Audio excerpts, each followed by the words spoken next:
Hello my dear students. तो कैसे हैं आप लोग? मुझे उम्मीद है कि आप एकदम बेहतरीन होंगे, एकदम फिट होंगे और आपकी जो तैयारी होगी वो भी एकदम बेहतरीन चल रही होगी। तो इस तैयारी को थोड़ा और बेटर करने के लिए, थोड़ा और अच्छा करने के लिए हम आपके साथ एक सीरीज़ चला रहे हैं। और इस सीरीज़ में हम कवर कर रहे हैं 200 most repeated one word substitution, ठीक है ना? तो ये वो वन वर्ड्स हैं जो 200 बार एसएससी में, कहाँ, एसएससी में 200 बार, सबसे ज़्यादा बार पूछे गए हैं। ठीक है। तो इन्हीं को, और ये जो पार्ट है ये है पार्ट 4, यानी कि इसके पहले 3 पार्ट और अपलोड हो चुके हैं, वो चैनल पे हैं। आप चाहें चाहें क्या, अगर आप तैयारी करना चाह रहे हैं सीरियस, तो आप उन पार्ट्स को ज़रूर देखें, ज़रूर से उनको पढ़ें और ढंग से तैयारी करें। आप समझे आप? तो चलिए बिना किसी देरी के अपने इस लेसन को स्टार्ट करते हैं। Let's get started. First question, the art of beautiful hand writing. यानी कि कुछ लोग ऐसे होते हैं जिनकी जो हैंड राइटिंग होती है वो बहुत ही बेहतरीन होती है। कैसी होती है? बहुत ही बेहतरीन हैंड राइटिंग होती है उन लोगों की। ठीक है। तो इसको क्या कहा जाता है? तो ब्यूटीफुल के लिए जो वर्ड है वो है यहाँ पर कैजी। क्या है वर्ड? कैजी। और लिखने के लिए, राइटिंग, राइटिंग मतलब लिखना, लिखने के लिए जो वर्ड होता है वो होता है बेटे ग्राफी। क्या होता है वो वर्ड? वो वर्ड होता है ग्राफी। तो पूरा वर्ड बनता है कैलीग्राफी। क्या बनता है पूरा वर्ड? कैलीग्राफी। तो अब इसको हम डिकोड कर सकते हैं कैसे? कैली, कैली मतलब हो गया ब्यूटीफुल। क्या हो गया? ब्यूटीफुल। कैली का मतलब क्या हुआ बेटे? कैली का मतलब हुआ ब्यूटीफुल। ठीक है। और ग्राफी का मतलब हो गया टू राइट। टू राइट यानी कि लिखना। समझे आप? तो कैसे लिखना? सुंदर तरीके से लिखना, टू राइट ब्यूटीफुली। इसी को क्या बोलते हैं हम? कैलीग्राफी बोलते हैं। क्या बोलते हैं बेटे इसको हम बोलते हैं कैलीग्राफी। मुझे पता तुम्हारी राइटिंग बिल्कुल भी ऐसी नहीं है, तुम्हारी राइटिंग भी क्या है? कैलीग्राफी होगी। बहुत ही प्यारा लिखते होगे शायद। हाँ जी। A group of stars that forms a shape in the sky and has a name. यानी कि इसका क्या आंसर हो सकता है? पहले इसके क्वेश्चन को हम समझ लेते हैं ध्यान से कि ये जो क्वेश्चन है ये क्या कहना चाह रहा है। ये कहना चाह रहा है अ ग्रुप ऑफ स्टार्स, यानी कि तारों का एक कोई समूह, दैट फॉर्म्स अ शेप, जिसकी, तारे, बहुत सारे तारे होंगे, ऐसा करके तारे होंगे, है ना भैया? और ये जो तारे होंगे ये कोई शेप बना रहे होंगे, जैसे ये तारे हैं यहाँ पे, है ना भैया? तो ये जो तारे हैं ये कोई ना कोई क्या बना रहे हैं बेटे? शेप बना रहे हैं। तो तारे हों और तारे मिलके कोई शेप बना रहे हों, कहाँ? तारे तो आसमान में ही शेप बनाएंगे। एंड हैज़ अ नेम, और उनका कोई नाम हो, उनका कोई नाम हो, यानी कि तारों का group, a group of stars, है ना भैया? यानी, तो उसको क्या कहा जाता है? उसको कहा जाता है कॉन्स्टेलेशन। क्या बोलते हैं उसको हम बोलते हैं कॉन्स्टेलेशन। यानी कि उस, जैसे कि हम जिस आकाश गंगा में रहते हैं उसका नाम क्या है? उसका नाम है मिल्की वे। और कैसे हैं? पहले सन है, फिर उसके आसपास बहुत सारे स्टार्स हैं। स्टार्स तो 8 हैं, सॉरी प्लैनेट्स तो 8 हैं, लेकिन बहुत सारे स्टार्स हैं उसमें। ठीक है। तो ऐसी चीज़ों को बोला जाता है कॉन्स्टेलेशन। क्या बोलते हैं उसको हम बोलते हैं constellation. Next, an animal that lives in groups. ये स्पेलिंग एरर में भी पूछा गया है। An animal that lives in groups tending to associate with others of one's kind. यानी कि ऐसा कोई एनिमल जो रहता है, किस में रहता है? ग्रुप में रहता है।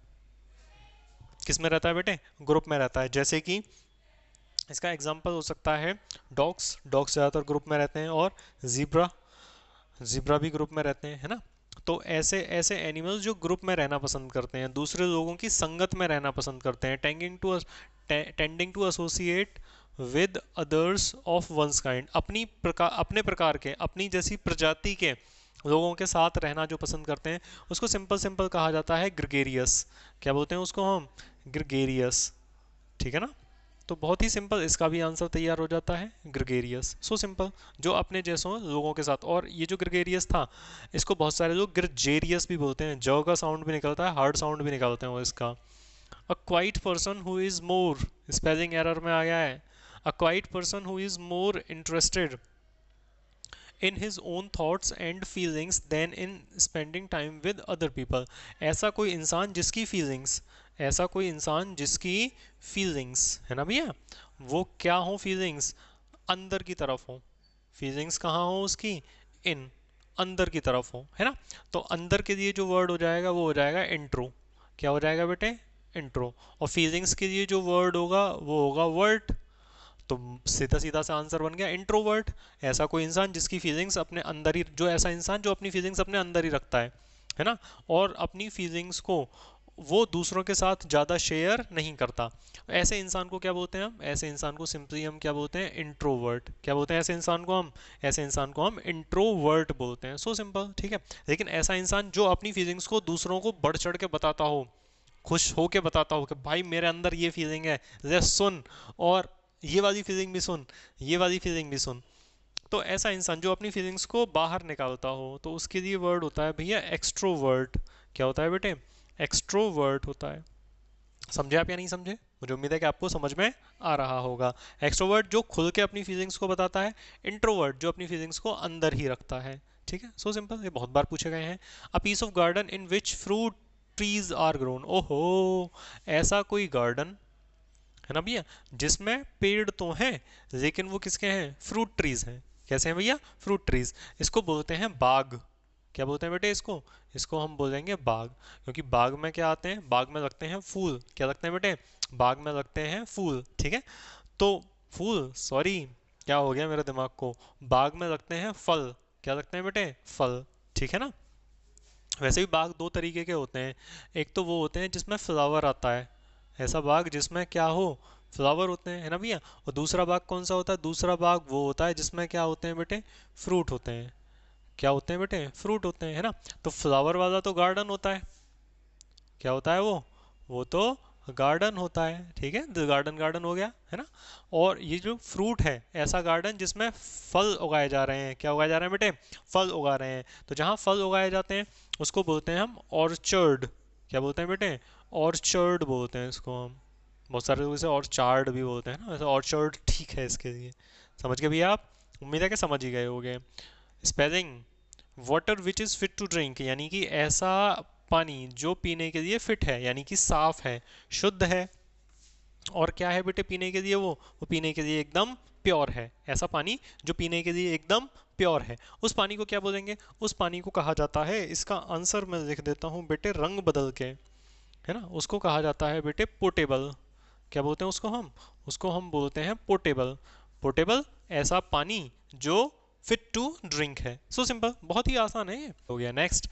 ये भी स्पेलिंग एरर है, तमाम स्पेलिंग एरर है। A situation in a country and organisation etcetera, यानी कि एक स्थिति उत्पन्न हुई है, या तो वो कंट्री में हो सकती है या फिर किसी संस्था में हो सकती है। इन विच, उसमें क्या है? देयर इज नो गवर्नमेंट, यानी कि कोई सरकार नहीं है। अगर कंट्री है तो कोई सरकार नहीं है, संस्था है तो कोई ऑर्डर नहीं है, और कोई कंट्रोल नहीं है। जैसे कि मानो आप किसी कोचिंग में जाते हो, किसी इंस्टीट्यूट में जाते हो, तो वहाँ आप कंट्रोल में रहते हो, वहाँ आप ऑर्डर में रहते हो, क्रम में रहते हो, और सही कायदे कानून में नियंत्रित रहते हो। लेकिन ऐसा कुछ हो जाए जहाँ पे कोई कायदा कानून ही ना हो, ठीक है ना भैया, तो उसको क्या बोलते हैं? उसको हम बोलते हैं क्या? एनकी। क्या बोलते हैं इसको हम? एनकी। एनक होती है ना, एनक, एनक, एनक, एनक, एनक, एनक, ठीक है। एनक को ही कर दो एनकी, एनकी। क्या बोल देंगे बेटे इसको? एनकी। ये जो आर्क होता है, आर्क मतलब होता है राजा, रूल। क्या होता है बेटे? रूल, शासन, है ना भैया।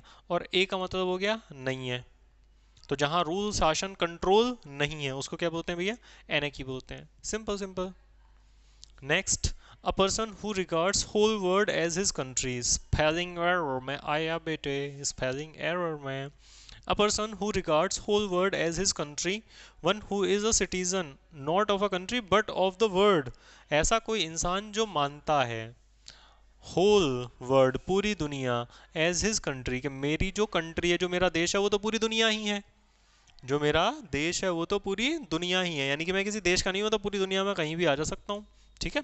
और वन हु इज सिटीजन, जो एक सिटीजन है, नागरिक है, किसका? किसी एक कंट्री का ही नहीं, बल्कि पूरी दुनिया का।